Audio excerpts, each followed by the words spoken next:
Hello everyone, this is Johannes. And this is Cinema. And you are watching Board Gaming Ramblings. And welcome back to another episode of Keep or Cull, where we play our whole collection of 600 plus board games and decide whether to keep or cull them. That is the show. If you haven't seen it before, you can go back and watch many episodes. And if you have seen it before, then this is a new episode. Yes. And if you are here and you have not subscribed, how can you do that? You can click the button below, and it's also a bell there to get notifications. Ding, ding, ding. Every time we post a new video. And the plan is to go through our whole collection. The whole thing. But the collection is growing while we're doing this. But it's still not growing as fast as we are keeping on going. That is true. Because this is going slower than intended, and we have talked a lot about why and changes and stuff before. But these videos are coming when they are coming, and we are playing games, so you will see them. And we are having fun. With board games. So do you want to start with your side or my side? Let's do something. I can start with your side. Now that would be really horrible and hard and stuff. And let's start with this one.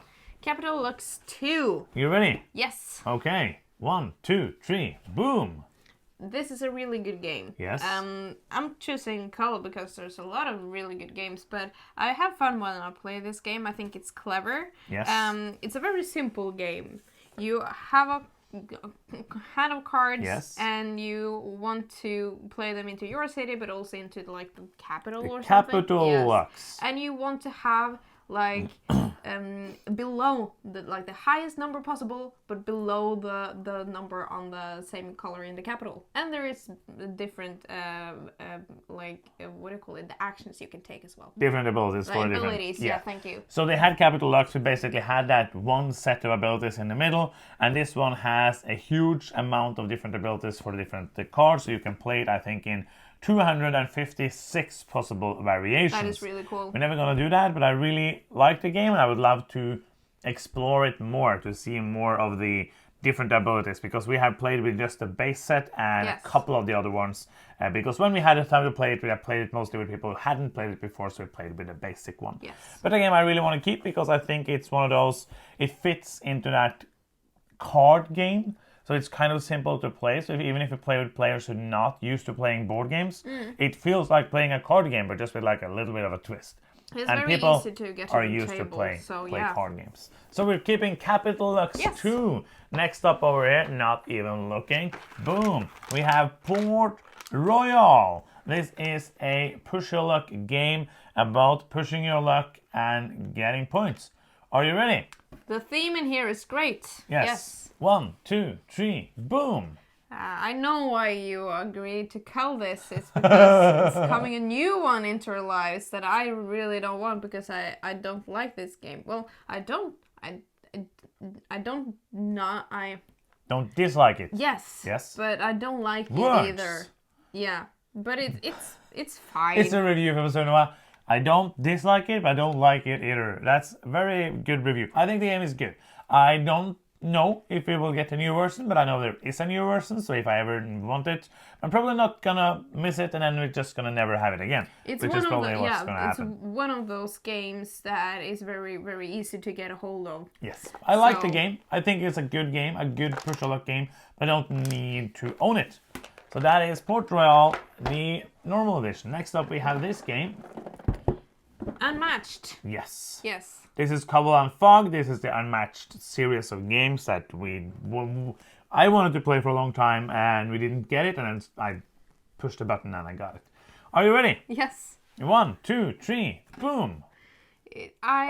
Yeah, it's basically because I want to play it more to see if this is actually one of the ones in this genre that I can enjoy. And what genre is that? It is like this head-to-head battle. Yes. Basically, it's a two-player game where you use your special powers, like special playing style, to get the best of the other players. So when we played it, I played the Invisible Man. So I was going into this like smoke bombs or fogs or whatever, and just being like disappearing, invisible. and then boom, I'm back.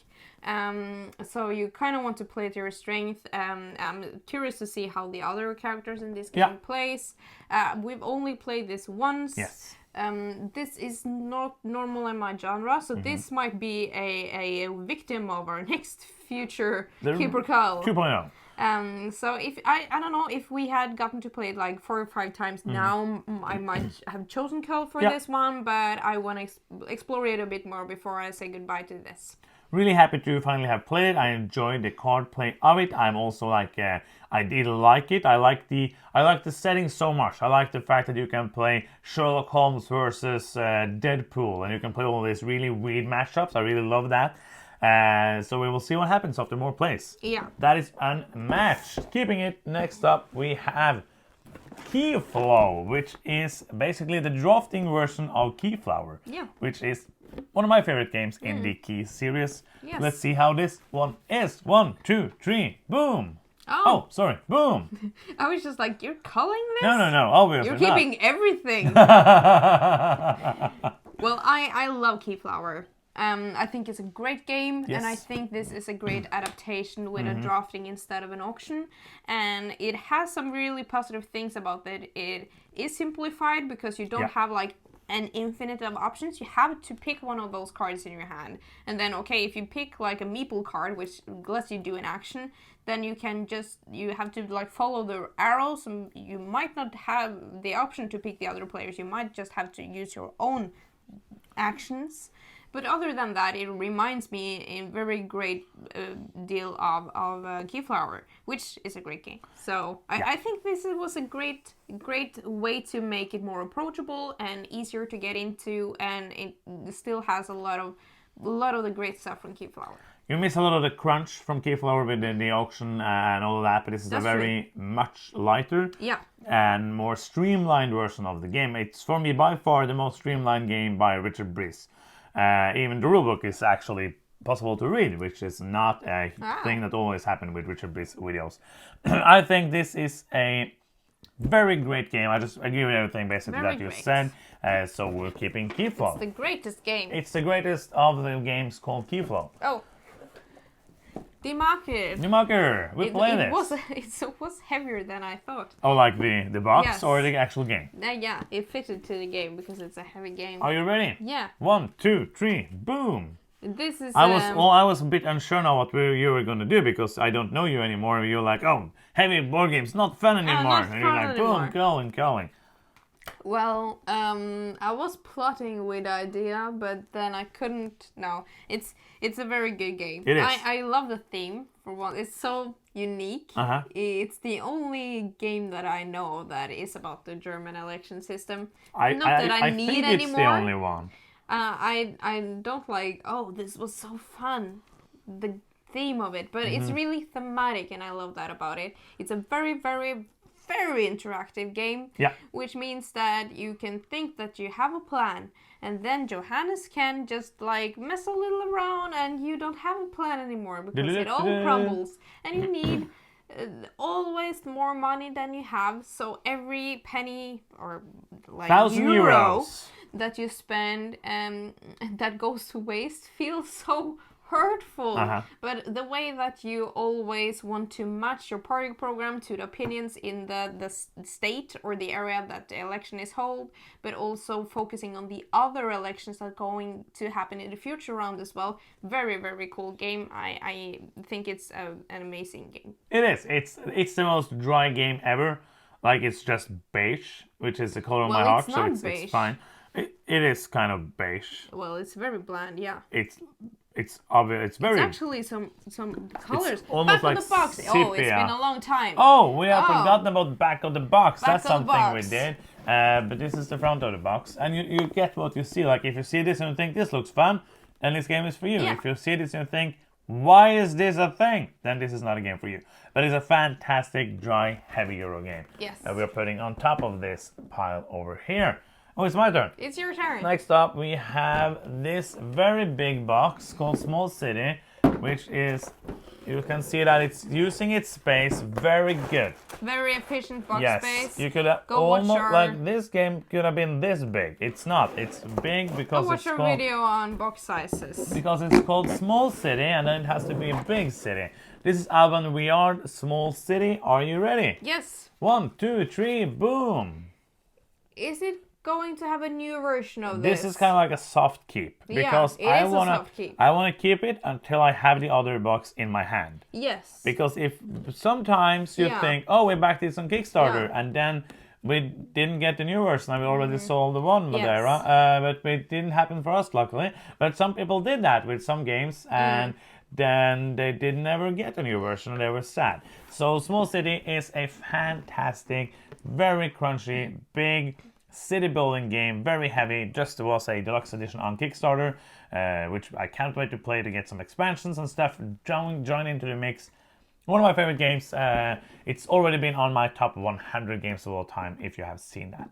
So yeah, Small City. Yes, I agree. It's a very cool game. It is one of those very tight games. Yes. Where you first of all need money, but also the spatial puzzles in your city, where you just like, oh no, I've not thought about that, and now I can't upgrade this building to more than level 2, and that was my whole plan. And I love the avant-garde, this spatial puzzle where everything actually evolves. Yes. Like, it's not just you placing things, you want to place things so that they can evolve and get bigger and better and score you more points. I also love the fact that there's different ways to play the game, so you can get different scoring opportunities. Fantastic game. If you are a heavy gamer and you have not played Small City, check out if there's a late pledge for the new version, because you should get this game. Yes. Next up, we have Mangrovia. Mangrovia, this is a smaller game, also I think it's one of the first games released by we do know the designer, Eilif Svensson, who is now with Christian Amundsen Østby in Aporta, and also just started his own company last year with his brother, Chili Fox Games, who had a couple of really good games last year as well. They just announced a new game now that looks fun as well, so I'm looking forward to see more of that. Yes. But let's do Keep or Cull. Yeah. Are you ready? Yep. 1, 2, 3, boom. It was fun when we played. I liked it. I liked it. I didn't dislike it. Next game, no.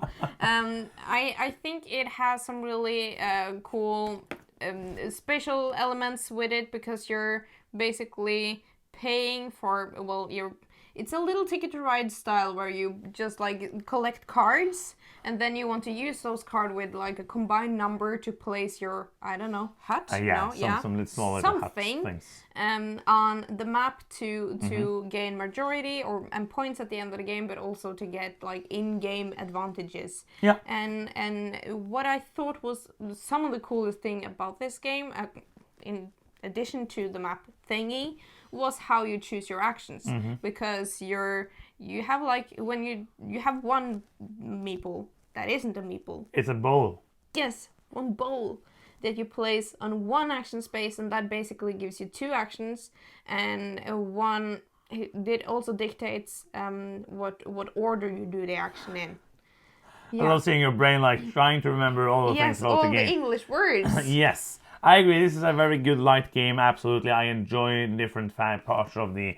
There's a real majority that works well. There's a real majority. Then there's other places. If you put your huts here, you're going to score in a different way. If you put here, they're going to score in a different way. And if you do this and that, you're going to draw some pieces that gives you points. There is a lot of different things to like here. I would have liked to play it more, but don't need to own it because there's just so many games. But this is a greater, lighter game. If you are a family gamer, you like light games, and you can get a copy of this. It's an older game. I think you should. I think it's a solid game that you will like to play. And this is one of the games that if we have gotten it earlier in our board game life, I would probably have a very positive nostalgic, what do you call it, relationship to this.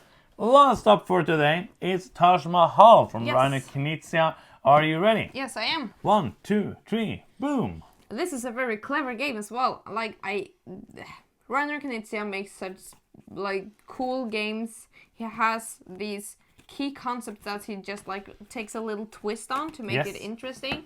And the auction in this game, I really enjoy actually. I'm not one for liking auction games, but in this game, like, winning an auction can cost you so much. And you try then to win an auction without it costing too much, knowing when to back down from one.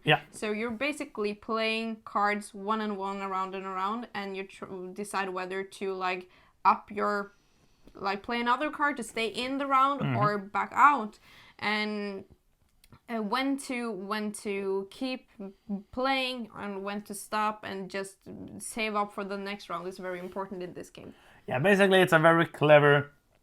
Doesn't feel like an auction, even though there is an auction. Yes. You'll be playing cards, as you said, and the interesting thing is that when you back out, that's when you see what auctions basically you have won. And there is like 5 or 6 different like symbols you can win with each turn, and you want to have the majority of those symbols shown on your cards. So you want to place it so that you have the most, and then hope for the next time it comes to you, nobody has overbid you in that or those symbols, so you can back out and not have to play any more cards, because cards are very hard to come by. You usually get 2 cards or 1 card at the end of each round. I think this is a very clever game. There's a couple of reasons I want to keep it. First off, it's very simple. So it's simple to teach, a lot of depth in the game, like many Knizia games. This is one of the better Knizia games I know of. I really enjoy that, multiple auction. And the reason you do that auctions is to get points in different ways, to get resources, to make a route of buildings, and all of those clever things, and blocking and player interaction. The other reason, of course, is that we will never be able to find this game ever again, because Simon Games and Fantasy Flight Games and this classic Euroline does not exist anymore. That's true. So that is like the another reason. So if we will never be able to get the game again. Absolutely. So, well, I am not sad to keep it at all. No. I was very on the fancy. If I would, I would love to keep every game that I thought was fun. But we don't have the space for that. 6 more games kept, 2 more games culled. What was your favorite and least favorite moment of these games?